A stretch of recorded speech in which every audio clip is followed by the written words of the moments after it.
Bonsoir à tous et bienvenue. Si vous nous rejoignez à l'instant, nous nous retrouvons pour un nouvel entretien du Synode, toujours accueilli ici dans le cloître de Saint-Louis des Français, dont nous remercions toute la communauté, en particulier le recteur, Monseigneur Bousquet. Alors nous arrivons dans la dernière semaine du Synode et pour en parler, nous avons la joie d'accueillir Monseigneur Pierre-Marie Carré.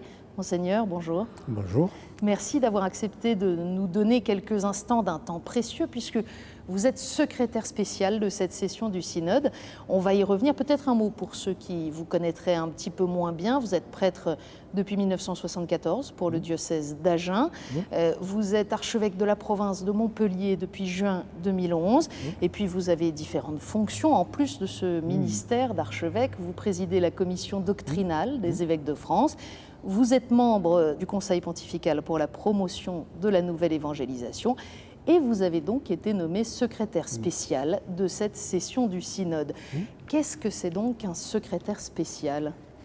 Le secrétaire spécial est celui qui est pour ce Synode simplement et chargé de faire le lien avec la quarantaine d'experts qui se trouvent, avec le rapporteur général du Synode qui est le cardinal Wuerl de Washington, et puis d'aider ce dernier dans ses synthèses. Il y a eu le rapport qui a été fait après les prises de parole de plus de 200 pères de synode. Et puis, nous sommes en train d'élaborer les propositions finales. Donc vous travaillez beaucoup en dehors des sessions, après voilà, les mon sessions. Travail après, mon rôle est aussi de faire travailler, parce qu'il y a des experts et ils sont là pour leur qualité, de leur connaissance, de leur présence, et il faut qu'ils amènent leur pierre aussi à cette œuvre commune. Ça veut dire que vous leur demandez de revenir sur une intervention en particulier, Alors, sur un sujet en particulier ? Pour la première partie du synode, je leur ai demandé de suivre des thèmes particuliers. Les documents de travail préparatoires ont, à 26 reprises, indiqué que le synode devrait travailler telle question ou approfondir tel sujet. Et donc voilà déjà 26 experts qui avaient chacun cet angle de vue, on pourrait dire d'écoute. Et ensuite, j'ai confié à 2 experts la charge de chacun des 4 chapitres du synode, et puis j'ai gardé les autres pour travailler avec moi. Et enfin, quelques-uns avaient des thèmes plus particuliers, la liturgie, l'éducation, la catéchèse, à suivre, ainsi chacun était occupé. Monseigneur, à votre avis, pourquoi est-ce un Français qui a été choisi pour cette session ? Ça, je ne peux pas vous répondre. Je pense que c'est important que ce soit pas simplement du côté américain, mais ça, c'est sûr qu'il y a aussi une autre, on pourrait dire une autre ère culturelle avec l'Europe. Alors, un Français, j'allais dire, le rôle du secrétaire n'est pas de prendre la parole dans le synode. Il est de faire travailler, il est de faire des liens.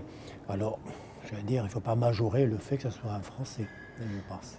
De fait, ce rôle vous amène à être particulièrement attentif à tout ce qui se dit dans ce synode. Quelle est votre impression générale aux 2/3 de ce travail ? Un synode, j'ai envie de dire, c'est d'abord un événement, avant de voir les textes. C'est un événement, et le premier événement, c'est la rencontre d'évêques du monde entier.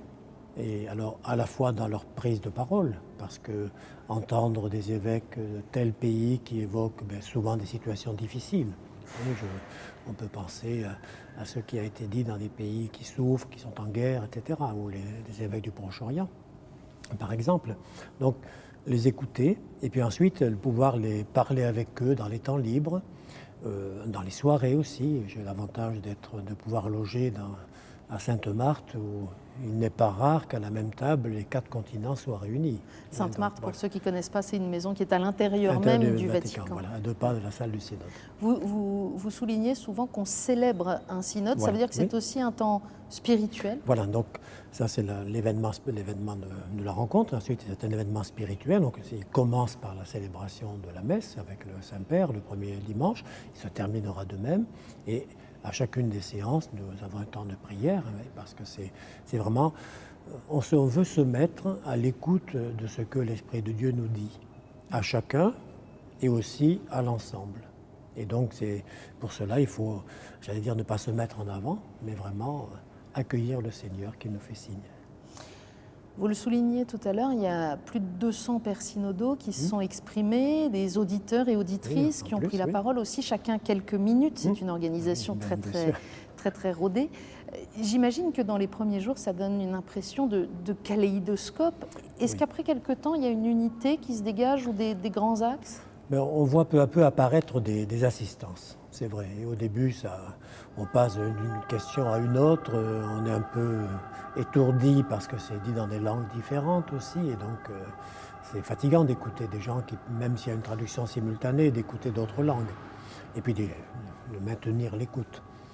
Mais progressivement, je repère quelques grands axes qu'on retrouvera dans les propositions d'une autre manière. Les grands axes, c'est vraiment d'abord l'importance de ce qu'est la foi, cette rencontre de Dieu qui nous parle, du Christ qui nous a saisis, et qui par là même nous conduit à une conversion renouvelée. Donc ça, c'est le premier axe. Un deuxième axe, on pourrait dire, cela nous amène à une manière de vivre. Mais de manière de vivre, l'Évangile, si je prenais un exemple, j'aurais envie de dire, on est comme un exode. Et plusieurs évêques ont parlé d'humilité, de se désencombrer. On est comme un exode, une longue marche, où on quitte un monde bien connu. Même si l'Église et la société se disputaient il y a quelques dizaines d'années, malgré tout, on était avec une certaine, on pourrait dire, connaissance, accointance. Maintenant, on se dirige vers un autre monde dont on ne sait pas trop ce qu'il est. Eh bien, cette traversée, elle est éprouvante, mais elle nous oblige aussi, je pense, à renouveler notre foi et à ne pas nous encombrer d'une multitude de choses qui nous pèsent trop dans un désert. Il faut aller à l'essentiel. Au début du synode, de fait, les diagnostics posés par les uns et les autres ont pu paraître assez sombres, assez raides. On a parlé, Monseigneur Wörl parlait d'un tsunami de sécularisation, on a parlé de la crise culturelle que traverse l'Occident. Est-ce que tout ça risque pas de donner l'impression d'une Église qui n'aime pas le monde tel qu'il est aujourd'hui, tel qu'il va? Alors, j'ai envie de dire, les interventions des uns et des autres sont importantes, mais en même temps, je crois que l'opinion fondamentale du synode, c'est ce qui va apparaître à la fois dans le message et dans les propositions. Ça, c'était le point de départ. Voilà, c'est le point de départ. Alors, évidemment, on peut retenir des formules choc, mais est-ce qu'au-delà de celui qui l'a dit, elle représente un consensus? Voilà un peu ma question. Alors, sans doute plusieurs s'y retrouvent. Et c'est pour ça que je vous renvoie à ce que dira le synode. Les propositions sont en train d'être élaborées, elles ne sont pas finies, puis elles seront amendées avant d'être votées, donc ce sera à la fin de la semaine. Mais je crois que ce sera ça, on pourrait dire, le message du synode. Au-delà de telle ou telle parole forte, intéressante, stimulante, mais qui reflète surtout son auteur. Et donc cet appel à la conversion, il a beaucoup été question aussi de la nécessaire humilité de l'Église. Voilà, exactement, ça fait partie, je le traduis par exode, ou par dépouillement, mais voilà, c'est arriver humblement, vraiment sans a priori, ensuite montrer que une manière d'annoncer le Christ, c'est d'être attentif aux plus pauvres, et c'est l'amour qui est digne de foi, disait déjà quelqu'un. Et l'amour seul est digne de foi, et bien c'est par notre manière de servir ceux qui souffrent et d'être témoin de l'amour du Christ que notre parole de foi sera vraiment valable, accueillie. On pourrait dire qu'elle pourra être reçue. Mais ça veut dire qu'il y a une dimension peut-être d'examen de conscience aussi dans ce bien travail. sûr, je crois qu'un synode, c'est aussi cette occasion-là. Et autour du pape, on ne vient pas pour se vanter de ce qu'on a fait, mais personne. Et même des églises qui nous semblent florissantes, quand on parle avec les évêques de ces églises-là, soulignent telle ou telle limite ou tel point faible. Mais je veux dire, c'est nous sentir reliés les uns aux autres, mais dans ce monde tel qu'il est, dans son immense variété. Parce que nous connaissons notre situation en Occident, mais l'Amérique latine, l'Asie, l'Afrique sont assez différentes.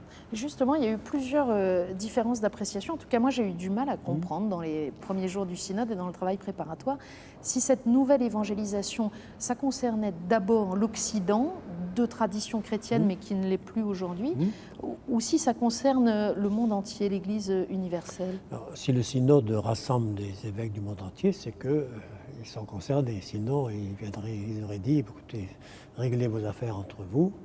Et, en fait, plusieurs ont dit explicitement, mais y compris dans des pays lointains, dont on pourrait se dire ils sont à l'abri de ce qui nous marque, eh bien, ils ont dit à la fois les grandes villes et les jeunes sont marqués par ce qui nous vient de l'Occident.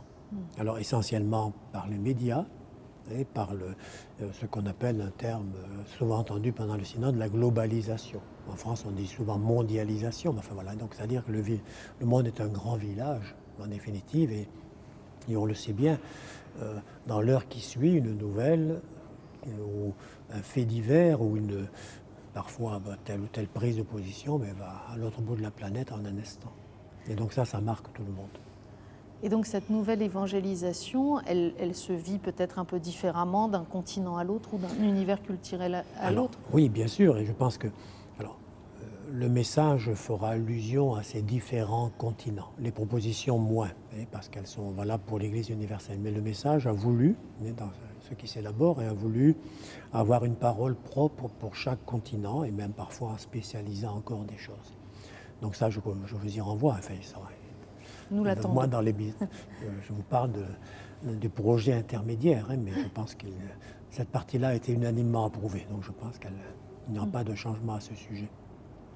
Mais surtout, je crois que si je parle de conversion, si je parle d'être saisi par le Christ, parce que c'est ce qui, en définitive, c'est parce que le Christ est vivant en nous, et que vraiment par la foi, nous le recevons le plus pleinement possible, qui va se refléter, mais à travers nos paroles, mais aussi à travers notre manière de vivre, d'être attentif aux autres, etc. Je crois que l'évangélisation, c'est un ensemble.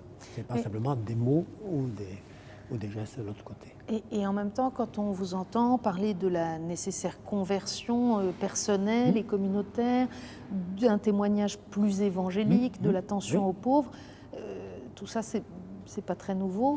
Non, ça, c'est vrai. Tout ce que j'entends d'une certaine manière, ça n'est pas nouveau, mais c'est à vivre aujourd'hui. Ce qui est nouveau, c'est le monde. Alors nous, parce que nous y sommes, on n'est pas des observateurs lointains qui ne seraient pas marqués par notre monde, mais nous sommes en plein dedans. Et alors, il faut du temps pour s'apercevoir que des évolutions quand on est dans le mouvement lui-même. Mais finalement, c'est une manière renouvelée, pour éviter le mot nouveau, simplement une manière renouvelée de dire notre foi et de la manifester. Peut-être notre monde occidental a-t-il sécrété des anticorps à l'Évangile, pour employer une autre image encore, au moins à certains égards. Et donc, lorsqu'il y a des anticorps, il faut trouver une autre manière de soigner la personne qui est atteinte, et donc de pouvoir trouver les paroles, les gestes, ce qui convient pour dire notre foi. Et alors, on a bien compris que le but de ce synode n'était pas de sortir avec une liste des bonnes recettes qui fonctionnent, mais est-ce que vous parlez néanmoins des outils, des méthodes, des manières d'annoncer le Christ au monde d'aujourd'hui? Alors, nous avons eu des témoignages qui ont été donnés, et un cardinal invité à ce qu'on puisse dire les uns aux autres, et la manière dont nous-mêmes, évêques, nous participions à la nouvelle évangélisation. Dans des propositions, il y aura plutôt des suggestions. Il n'y a pas un moyen très précis pour dire c'est cela qu'il faut faire partout dans le monde, et c'est pour à l'échelle du monde entier. Peut-être 2 ou 3 insistances quand même qui émergent fortement. Et on a souligné vraiment combien la famille est importante. Et donc de faire tout ce que nous pouvons pour soutenir. La famille est à la fois, on pourrait dire, l'aboutissement de l'Évangile, reçu et vécu, et en même temps aussi tout ce qui est à proposer, à soutenir, et depuis la rencontre entre un homme et une femme qui s'aiment, jusqu'au moment où une famille se fonde et s'élargit avec des enfants. Donc voilà, la famille. On a aussi parlé de la paroisse et des mouvements chrétiens, de toutes sortes de mouvements. Bien là aussi, deuxième ensemble de groupes. Et donc là aussi, un renouvellement. La paroisse ne peut pas se contenter de gérer le quotidien sans plus, mais entrer dans de nouvelles perspectives. Et puis enfin, la troisième réalité plus large, mais on pourrait dire, c'est tout ce qui concerne ceux qui sont les ministres de l'Évangile. À la fois évêques, prêtres et diacres, bien sûr, mais aussi les consacrés, hommes et femmes, mais aussi les catéchistes et tant d'autres. Donc on a une attention particulière, alors on pourrait dire de formation, de soutien. C'est vraiment, on pourrait dire, un thème qui est revenu très fréquemment que celui-là.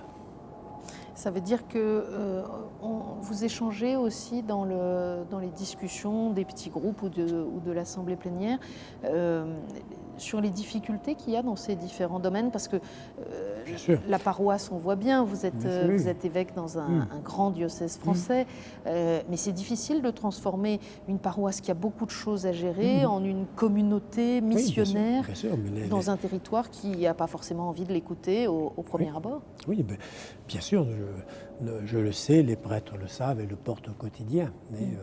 Mais je crois que ce que le synode souhaite proposer, c'est non pas quelque chose de plus à faire, parce que la personne n'en a besoin, nous sommes tous écrasés ou accablés de choses à faire, mais c'est plutôt un esprit avec lequel réaliser ces tâches quotidiennes que vit une paroisse.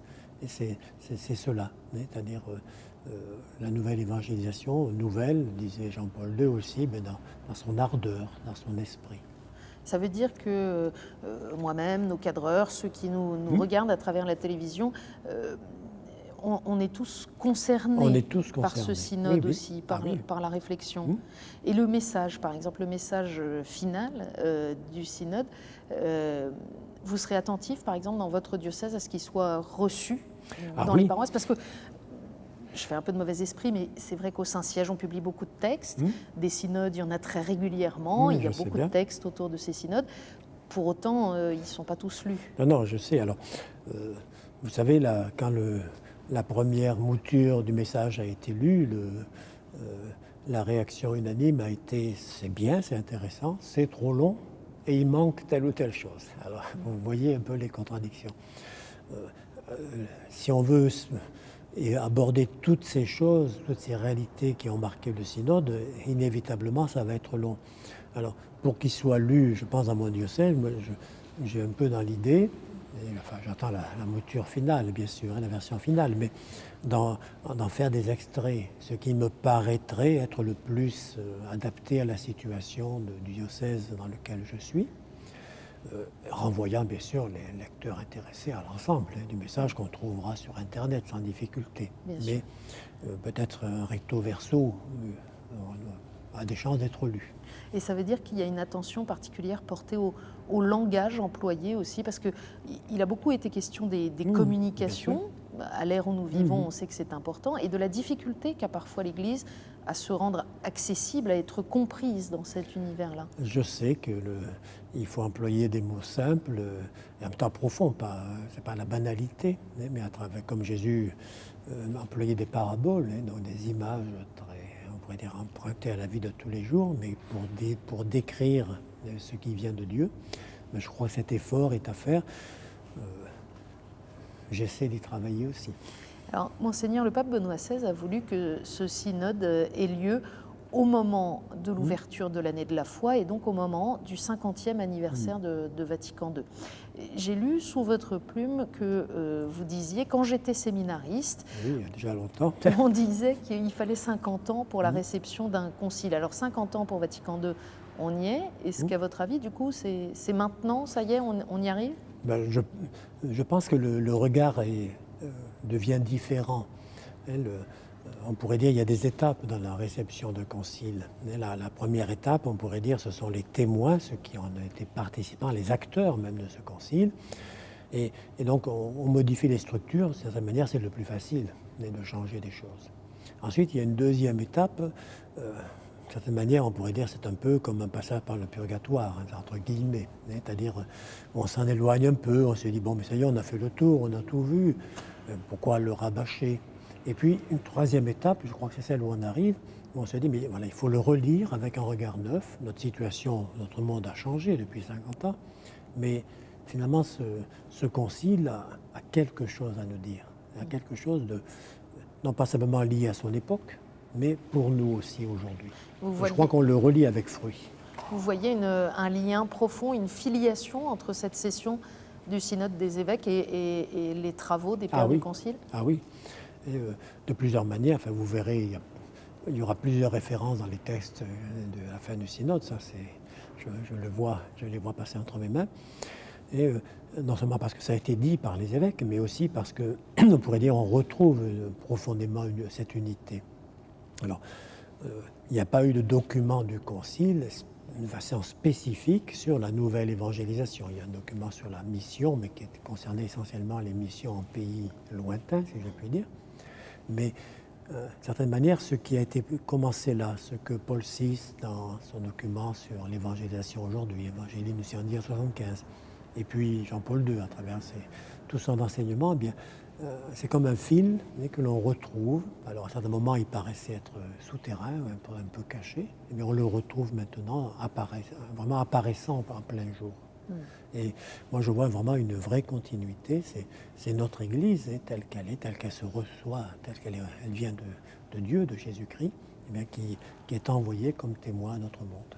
Jean-Paul II disait la nouvelle évangélisation, c'est d'abord une nouvelle ardeur. Oui. Est-ce que malgré la charge de travail et la longueur des journées, vous pensez que au moins vous-même et ceux qui ont participé à ce synode, vous rentrerez avec une nouvelle ardeur, avec des réserves de joie et d'espérance? Ah oui, j'essaierai de le faire partager. Il y aura un peu de fatigue, je le reconnais en tout cas pour ma part, mais vraiment, c'était un moment de grâce pour moi, vraiment sincèrement, une expérience spirituelle, humaine, une expérience d'église très, très forte. Alors j'ai envie de la partager, évidemment, une expérience, ceux qui n'y ont pas été, c'est plus difficile, mais j'essaie de le manifester dans quelques mots que j'envoie assez régulièrement dans mon diocèse, qui paraît sur le site diocésain par exemple, et de façon à tenir informé, en dehors de ce que dit la presse ou ce que dit KTO, et qui transmet aussi des choses, mais là je ne regarde plus personnel, disons. Alors, de fait, vous allez, ainsi que les 6 évêques français qui participent à ce synode, rentrer quelques jours dans votre diocèse avant de vous retrouver à Lourdes pour l'assemblée plénière. Est-ce que, de fait, vous pensez qu'il y aura une continuité? C'est-à-dire que l'élan de ce synode, vous allez aussi le partager avec les évêques et ensuite chacun dans vos diocèses? Alors, il est prévu d'en parler à Lourdes, bien sûr, et d'essayer non seulement de faire partager des choses superficielles, mais aussi d'aller au fond de ce qu'on aura perçu comme attitude de renouvellement qui est demandé à notre Église. Alors, évidemment, le synode en lui-même n'est pas, c'est un temps fort, mais le message ultime, et c'est ce que nous donnera le pape. C'est cette fameuse exhortation apostolique post-synodale, en général publiée qui demande du temps. Alors, des mois plus tard. Le souhait est exprimé que les choses ne tardent pas indéfiniment, qu'on n'attende pas 2 ans si c'est possible, mais je sais que le Saint-Père a de multiples tâches qui pèsent sur lui et que tout ne va pas aller très vite. Alors, Monseigneur, on arrive au terme de cet entretien, justement. En attendant ce message final du week-end prochain, en attendant dans quelques mois la publication du texte qu'écrira Benoît XVI à partir des propositions qui seront remises par les évêques, qu'est-ce que vous auriez envie de dire à ceux qui nous regardent dans la province de Montpellier et ailleurs, s'ils veulent se mettre en marche dès maintenant? J'ai envie de dire que nous sommes tous concernés par la nouvelle évangélisation. Pour reprendre, on pourrait presque dire un slogan, tous, nous sommes des nouveaux évangélisateurs. Alors d'abord par la prière, parce que c'est nous-mêmes, en nous mettant devant Dieu, que nous nous laissons vraiment façonner par lui. Et puis ensuite, en voyant comment, par rapport à telle personne, pour que nous avons confié au Seigneur, nous pouvons avoir un geste, une parole, oser dire quelque chose. Moi, je suis vraiment admiratif quand j'entends des évêques qui me disent que dans leur diocèse, il y a des centaines de personnes qui sont missionnées pour aller frapper aux portes, régulièrement, parfois même tous les ans, ou bien un autre diocèse qui dit qu'il a 1000 prédicateurs laïcs, et ainsi de suite. Alors voilà, on ne peut pas traduire immédiatement cela en France, mais il y a certainement des appels ici qui me paraissent importants, et voilà ce que j'ai envie de dire. Monseigneur, merci beaucoup de nous avoir accordé ce moment. Nous nous retrouverons jeudi pour un autre entretien du Synode.